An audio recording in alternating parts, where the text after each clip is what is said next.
Salam aleykum dəyərli izləyicilər. İmerqaz yoğuşmalı 32-lik Vitrixtera quraşdırıldı əjdaha. Yəni, bu yoğuşmalı kombilər həm isti su verir, həm atapleniya xəttinə xidmət göstərir.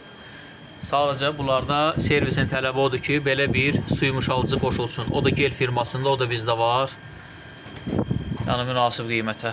Deməli, padachası, abratkası, köhnə kombi çıxarıldı, deyəni periodika oldu, yüngülvarı.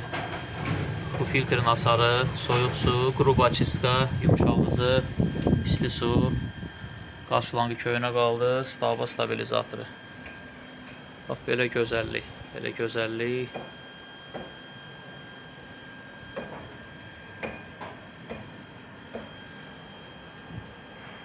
Diqqətinizə görə çox sağ olun. İnşallah ki, bunlar qaz rasxodu da azdır bunlarda. Yəni, qaz sərfiyyatı çox azdır. Kimin imkanı varsa, yəni, belə bir kombilərdən alın. Qoyun ki, yoğuşmalı kombidir. Zəif qazda da işləyir. Yəni, su yumuşalıcı ilə neçə ilsə xidmət göstərə bilər. Diqqətinizə görə çox sağ olun.